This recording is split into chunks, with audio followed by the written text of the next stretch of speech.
GFM 투자연구소 이진호 소장과 이슈 칼럼 이어가도록 하겠습니다. 어서 오세요. 네, 안녕하세요. 어제 같은 경우에는 중국 쪽에서 뭐 경기 부양책 나올 것이라고 했는데 뭐 나오기 시작했고요. 목요일 날도 지금 뭐 0.1% 정도의 금리 인하가 예측이 된다라고 하는데 그래요. 이거 아니면 중국이 지금 버틸 수가 없는 상황으로 우리는 시장에서 알고 있었잖아요. 이게 어느 정도까지 지금 가동이 될지 이 부분이 관건이잖아요. 예. 지금 뭐 중국 입장에서는 많이 풀고 있죠. 그렇죠. 돈을 많이 풀고 있습니다. 뭐 그리고 금리 낮추고 할 수 있는 건 그거밖에 없죠. 이제 우리 돈으로 한 34조 원 가까이 유동성은 풀릴 걸로 되어 있고, 예. MLF 이제 미디엄 텀 론 퍼실리티라 해서 이제 뭐 중기 자금 대출 뭐 이렇게 되는데 이걸 한 10bp 정도 낮춘 거 아니에요? 그렇죠. 3.25에서 3.15. 뭐 기준금리만 해도 뭐 25bp씩 낮추는 시대에 10bp밖에 못 낮췄다. 뭔가 일하는 신용은 하고 있습니다. 일단 풀리는 유동성은 분명히 많고 그런 상황이고 지방 정부들한테 전인대 승인도 받기 전에 지방채 발행해서 다 좋은데 말이죠. 이미 지방 정부들이 더 세금 나올 때도 잘 없고 이미 빚지고 있는 와중에 이제 더 그걸 해야 됩니다. 자, 여기에 대해서 이따 뭐 중국 상하이 지수 한번 차트도 한번 살펴보시겠습니다만 춘절 이후 급락을 갖다가 지금 다 회복하고 더 올라갔어요. 네, 어제 맞아요. 중국은 더 올라갔어요. 아직까지도 이 코로나 바이러스 이 사태는 아직도 진행형이고 그렇죠. 점점 더 확산되고 있고 예. 다들 이렇게 대응하는 거 보면 좀 이상해요. 일본은 왜 사람들 갖다 그 유람선에 못 나오게. 유람선에서 못 나오게 하고 그냥 그런 상황에 거기다가 뭐 베트남에서는 또 조류 인플루엔자 작년에 이렇게 누군가가 그런 얘기를 막 SNS 올리는 걸 봤습니다. 2020년에 전 세계적으로 이런저런 전염병이 창궐하는 한 해가 아닌가 뭐 이런 얘기도 했는데 좀 그런 불길한 예언이 현상돼요. 지금 시장의 반응인데요. 중국 시장 보고 있으면 이런 생각이 듭니다. 예. 뭔가 이 좀 뭐 삐끗하는 상황이 생겼어요. 예. 뭐 차를 하다가 뭐 접촉 사고 났더니 뭐 해가지고 병원 갔더니만 의사가 MRI 한번 찍어보자입니다. 예. 그래 했어요. 했더니만 뭔가 좀 문제는 생겼어요. 근데 꽤나 비싼 비용이고 이래저래 했는데 한 돈 100만 원 들었는데 예. 그리고 입원 진단이 나왔어요. 한동안 출근하시기도 힘들겠습니다. 입원하셔야겠습니다. 예. 근데 병실에서 좋아하고 있어요. 야, 그동안 실비보험 꼬박꼬박 들고 있었는데 이거 한번 타먹을 일 없다가 당장 오늘 나온 이 100만 원 중에 나 10만 원만 부담하면 되고 보험에서 90만 원 타먹게 되고 이어서 또 이제 뭐 몇 주를 갖다가 더 입원할지 몰라도 입원비하고 치료비 상당히 나올 텐데 그거 다 보험 적용된다고 하면 막 좋아하고 있는 거예요. 이해되십니까, 시청자 여러분? 지금 이걸로 좋아하고 있습니다. 그래, 이 장이 좀 웃기는 거죠. 그러다가 그냥 애플 한마디 했다? 우르르. 당연히 못 맞추죠. 중국 뭐 우한 근방에 우한에서 한 300km쯤 떨어져 있나요, 그 공장이 등등을 비롯해서 그런 상황에서 저는 아직도 중국 성장률이 뭐 작년보다 못해서 한 5%대로 아니 왜 아직도 성장한다고 보세요?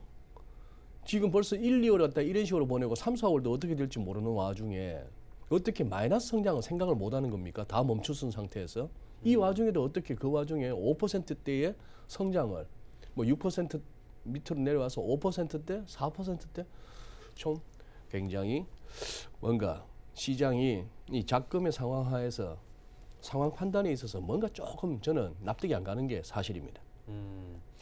그러다 보니까 지금 이거저거 다 연기돼요. 어쩔 수 없잖아요. 사람이 모이는 곳에서 지금 활동을 하지 말라라고 권고가 나오고 있는 상황인데 전인대가 일정이 늦춰질 것이다라는 예측은 별로 없었던 것 같아요, 사실. 이건 뭐 매년 해왔고 이걸 꼭 해야 되는 상황이잖아요. 사실. 이건 어떻게 봐야 돼요? 그래서 지금 약간 연기설이 돌죠. 예. 연기설이 돌고 적어도 뭐 각 지역 대표가 3,000명 이상 모이는 거 아닙니까? 그렇죠. 그 한 공간에 예. 조금 두려울 것이고 시주석부터 해가지고 그쪽에 아직도 그 좋은 세상 아직도 누리고 살고 싶은 많은 사람들이 그 공산당 지도부들인데 조금의 그거다 있으면 많은 어떤 외교적인 타격, 국가적인 어떤 체면 손상, 그리고 오히려 얼마나 심각하길래 하는 우려도 줄 수 있겠으나 그 양반들 겁 많다고 봅니다. 연기 가능할 수도 있다는 썰 충분히 뭐 가능하다고 보고 있습니다. 근데 이게 연기가 되면은 중국의 향후에 뭐 지금 경제 전망이나 정책들에 대한 방향성을 가늠하잖아요. 여기서 네, 이런저런 네, 이야기가. 네. 그게 이제 또다시 불확실성으로 나오지 않을까요? 이건 어떻게 봐야 돼요? 또 하나의 불확실성이 되겠죠. 연기된 적이 없으니까 가보지 않은 길이니까 그러니까요. 이거 어떻게 봐야 될지 좀 시장에서 가늠자가 없는 것 가늠자가 같더라고요. 없는 거죠. 그리고 예. 뭐 시장도 춘절 이전만큼만 중국도 딱 회복하고 나서는 그 다음은 모르겠다는 상황이죠. 일단은 뭐 어제 급등 이후에 좀 숨고르기에 들어가는 상황인데 그리고 이제 시 주석을 향한 책임론은 이 정도면 나와야 되는 거 아닙니까? 나오고 있는데 예. 그러니까 저희가 느낄 때는 세지 않은 것 같다라는 생각도 들고 근데 네. 중국 곳곳에서 얘기가 나오고 있어요. 좀 늦게 그리고 후베이성에 도착을 했잖아요. 뭐 조금 하다가는 사람들이 사라지니까 예. 조금만 비판하거나 뭔가 많이 조금만 사라졌더라고요. 정부에 뭐 그런 체제 하에서 예. 뭐 남 얘기 할 것도 아닙니다만 뭐 그런 체제 하에서 책임론 얘기 나오다가 말겠죠. 더 그거 하겠습니까만 어쨌거나 이번에는 중국이 경제적으로 경제 규모상으로는 G2라고 이렇게 얘기를 자칭 하고 있잖아요. 하는지는 예. 모르겠습니다만 굉장히 사회적으로 문화적으로 그리고 국가 체계가 굉장히 후진적이다 하는 것 갖다가 이번에 적나라하게 보여주고 있는 중이라고 판단합니다. 이게 책임론이 네. 그러니까 소위 말해서 천안문 사태의 이제 비견이 될 정도로 커질 수 있다라고 하잖아요. 그 부분은 좀 기우겠죠? 예, 뭐 그렇게까지 뭐 닥치지 않은 일을 가지고 예. 너무 그렇게 얘기할 건 아닌 것 같습니다. 예. 그럼 이제 우리나라 실정으로 좀 돌아와 보도록 하겠습니다. 이게 국내에서도 지금 확진자가 31번째 그 어디서 걸렸는지 모르는 확진자가 지금 지역사회 감염에 대한 문제가 조금씩 나오고 있는 상황인데 네. 문 대통령께서도 결국에는 비상경제 시국을 선언을 했습니다. 경기 부양책이 지금 뭐 총선도 있지만 나와야 되는 시점이라는 얘기들도 있고요. 네. 그 부분은 좀 어떻게 보십니까? 경기 부양책 좀 기대를 해봐도 된다 이 부분이요. 뭐 상황을 한번 정리하자면 이렇습니다. 오늘 이제 국무회의 모두 발언을 갖다가 이렇게 한번 정리를 해보면 이런 내용들이에요. 예. 비상한 상황에는 비상한 처방이 필요하다. 뭐 국민 안정이나 민생 할 것 없이 다 선제적인 대응과 특단의 대응. 뭐 이런 레토릭들이야 늘 나올 수 있는 레토릭인데 예. 이제 비상경제 시국이라는 상황 인식을 가지자. 자, 이제 일단 대통령께서 하신 말씀들을 한번 정리를 해보죠. 중국이 나빠지면 우리는 가장 큰 타격을 받는다. 사스나 메르스 때보다 훨씬 크고 긴 충격을 줄 것이라는 우려까지 나온다. 정부가 취할 수 있는 모든 수단을 이용하자. 특단 뭐 이런 얘기가 자꾸 나옵니다. 전례 있다 없다 따지지 말고 생각할 수 있는 대책들 전부 끄집어내놓고 가능한 모든 수단을 동원해라. 정책은 타이밍이 생명이다. 다 좋은 얘기입니다. 다 좋은 얘기인데 예. 조금 이제 제가 바라는 것은 청와대뿐만 아니라 정부 차원에서 그리고 뭐 어쨌거나 이 국가 지도급에서의 나오는 메시지가 좀 정리가 되었으면 좋겠어요. 어제 다르고 오늘 다르면 좀 이상한 거죠. 그렇죠. 자, 그러면 지난주 금요일 날 또 시장 뒤집어 놨던 얘기가 있었죠. 이주열 총재의 발언입니다. 이거 한번 보시죠. 예. 은행연합회에서 거시경제금융회의가 있었어요. 옆에 보니 부총리도 있고 뭐 이랬네요. 그날 이제 이 한 줄에 헤드라인 때문에 국채선물 시장이 난리가 났었죠. 금리 부분이죠. 금리 인하 신중한 입장이다. 다들 이번 2월 말에 지금 저기 뭡니까 금리 인하. 금통위에서 뭐 필리핀도 태국도 뭐 이런 상황에 호주도 뭐 이 가는 판에 우리도 선제적으로 이런 상황인데 기준금리 인하 필요성에 대해서 기자들이 물으니까 앞으로 상황을 면밀히 지켜보겠지만 신중한 입장일 수밖에 없다. 뭐 일각에서 추가금리 인하 필요성 제기되고 있지만 효과도 효과지만 과연 자 하는 총재 입에서 그런다고 해서 효과가 있을는지도 잘 모르겠다 이 말이에요. 효과도 효과지만 그에 따른 부작용 또한 있기 때문에 뭐 부동산이라든지 여러 가지 생각할 수 있는 신중히 판단할 필요가 있다. 2015년 메르스 사태 당시에는 그때 경기가 하강기에 접어들었기 때문에 좀 뭔가 필요했는데 지금은 지표들이 바닥 지나고 회복하려는 단계다. 굳이 여기 금리 인하로 대응해야 되느냐? 자, 그다음에 소위 말하는 양적 완화, 한국은행판 양적 완화 고민하고 있느냐 했지만 금리가 하한에 도달한 상황이 아니기 때문에 아직 뭐 그런 것까지 얘기할 건 아니다 이런 얘기입니다. 예. 아직 1.5%인데 무슨 양적 완화냐 이런 얘기예요. 그렇죠. 그렇게 해서 결국 금요일 날 보시죠. 금요일 날 이렇게까지 국채 선물 시장의 끝에서 세 번째 캔들입니다. 예. 훅 빠지는 국채 선물이 빠지는 즉 금리가 오르는 거였어요. 국채 예. 수익률이 오르는 금리나 없네 했습니다. 그래도 참 외국인은 외국인이에요. 이날도 외국인 사고 지금 계속 외국인 사면서 예. 오늘은 결국 대통령 이 발언에 그리고 주가가 또 확 저렇게 밀리면서 이렇게 국채 선물이 의미 있는 저항 구간을 열고 확 또 이렇게 올라가는 즉 오히려 시장에서 금리가 떨어지고 채권 가격이 올라가는 그런 상황이 발생했습니다. 자 이렇게 되면 이제 대통령께서 이 정도까지 얘기했으면 그럼 하나는 통화정책 스탠스 바꿔야겠네요. 아까 말했던 모든 책상에 꺼내놓을 수 있는 거 다 내놔라 했는데 당장 생각할 수 있는 게 금리 낮추고 돈 푸는 거 아니겠습니까? 뭐 이런 식으로 되고 있으니 여기에 대해서 현 상황에 대한 진단도 자꾸 여기 다르고 저기 다르고 뭐 하는 다르고 청와대 다르고 그럼 일원화를 시켜야 된다는 말씀이신 거죠? 좀 그래 줄 필요가 있습니다. 그러나 갑자기 또 왜 이렇게 또 별일 아니야 쪽으로 얘기하던 그쪽에서 왜 또 갑자기 큰일이야 쪽으로 이렇게 몰고 가는지 그 부분도 좀 의아스럽기는 합니다. 예. 네. 일단은 스탠스 자체에 대한 통일이 필요하다라고 점검을 해주셨는데 그 필요한 이유가 뭐 금융시장이나 전체적으로 안정을 위해서잖아요. 쉽게 말해서 정도경커님 예. 우리가 모르잖아요. 시장에서 당장 오후에 일고 내일 어떻게 될지 우리 모르잖아요. 그렇죠. 우리 인정합시다. 이분들도 몰라요 지금 상황. 내일 오후에 될지 어떻게 알아요 이분들인들. 신이 아니니까. 네. 예. 네. 불안하잖아요. 네. 사실 그러다 보니까 불안한 거예요. 증시도 환율도 지금 뭐 오락가락하는 모습입니다. 코스피, 코스닥 뭐 언론에서 이야기를 할 때는 어제까지만 해도 지금 뭐 얼마나 지금 지나갔다는 분위기 띄었습니까? 얘기였는데 오늘 예. 애플 한마디에 그리고 지금 확진자 늘어나는 부분 때문에 불안한 양상을 다시 띄고 환율 올라가고 증시 내려가는데 이게 어떻게 하는 게 좋겠습니까?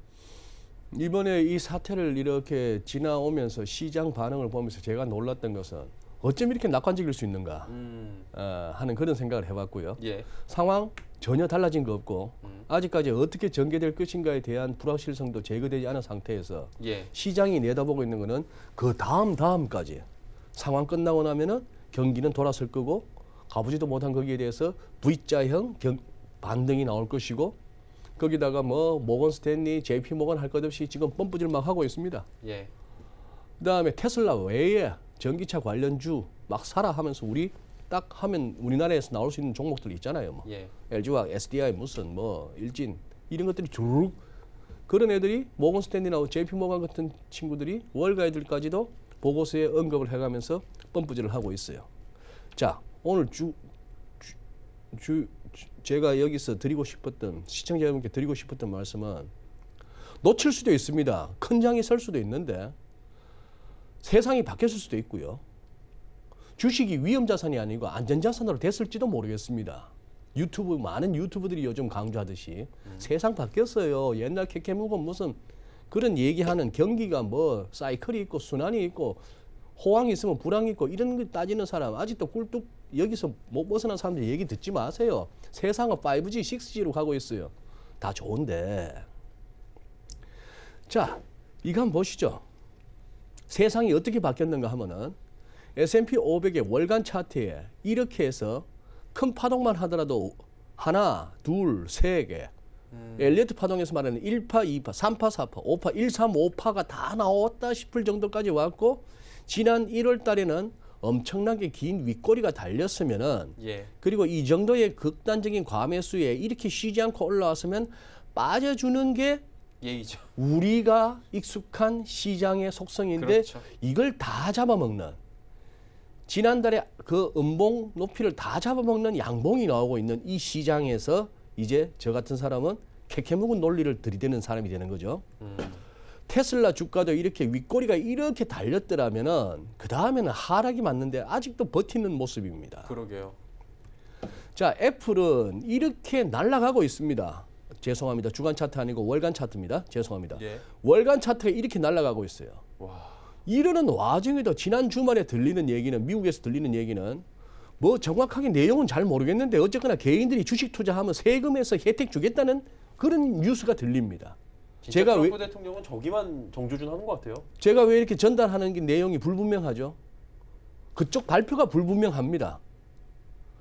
디테일하게 어떤 식으로 세제 혜택을 주었고 뭐 그건 없는데 대충 얘기는 뭐냐 하면은 여러분들 K401 그 연금보험 드는 연금 드는 거 말고 개인적으로 이렇게 주식 하시면 그거 관련해서 러플리 그냥 뭐에 대한 10%도 몰라요. 그냥 수치만 한 10% 정도 감소 효과 봐요. 한 9월쯤에 공개해 드릴게. 9월이 언젠데 딱 돼서 이런 뉴스가 나오는 상황입니다. 자, 이 캐캐묵은 논리에서 이론에서 못 빠져나오는 저의 한번 시장 해석을 들어보시죠. 이렇게 달려가는 장에 이렇게 달려가는 장에 또 부양책이 필요해요. 미국 재정은 더 나빠지고 있는 와중에 여기다 또 감세를 해요. 왜 이럴까요? 애플 일간 차트 싹 보니까 불 꺼져가네요. 힘 딸리네요. 힘 딸리니까 뭔가가 더 해줘야 되는 겁니다. 9월까지 팔지 말고 기다려봐. 그런데 팀 쿡은 이미 2월 달에 얘기했거든요. 우리 분명한 임팩트가 있다. 이 코로나 바이러스 있다 했고 어제 나왔던 얘기가 우리 실적 전망 못 맞추겠다.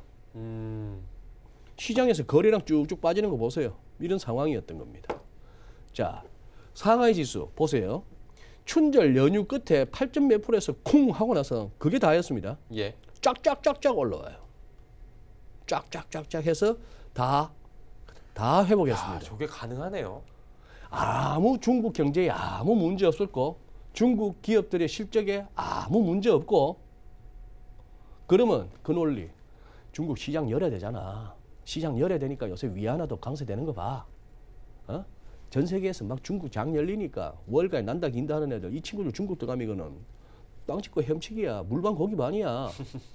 여기 지금 들어가니까 위안도 뭐 달러가 강세 있는 와중에도 위안 약세 안 가고 저렇게 지수도 막 확확 올라가는 거 아니야. 좋은 얘기인데 우리 코스피 살짝 그때 2277도 갔습니다만 우리에게 있어서는 이 2250이 굉장히 너무 세요. 버겁다 하는 걸 아직도 확인할 수 있죠.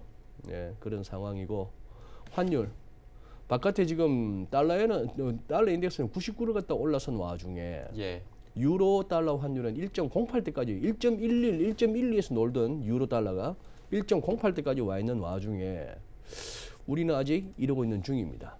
이러고 있는 중인데 이게 빠질 장으로 보이세요? 이 그림이 빠질 장으로 보이십니까? 저는 그렇게 안 보입니다. 저는 그렇게 안 보입니다. 왜냐?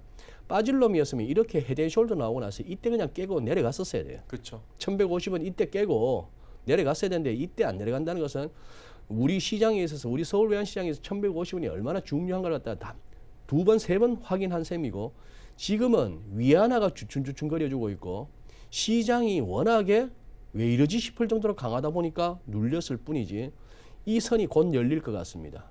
그러나 그 전에 우리 일반 개인 투자자들이나 기업체들 내가 이 선을 한번 열어볼까? 여러분들이 달러 선물 몇 계약하는 거 기업체들이 몇 백만 불 대기업 해봐야 몇 천만 달러가 있고 이 선은 안 열립니다. 이 선이 열리는 상황이 오겠죠. 결국 위안화가 결국 약세로 돌든지 아니면 증시가 많이 밀리든지 또 다른 어떤 코로나 바이러스 관련한 또 새로운 악재가 터지든지 뭐 등등이 나오겠습니다. 그걸 갖다가 확인하고 들어가셔도 충분할 것 같습니다. 네, 알겠습니다. 시장 환율 관련된 얘기들까지 오늘 자세히 나눠봤습니다. GFM 투자연구소 이진우 소장이었습니다. 고맙습니다. 예, 감사합니다.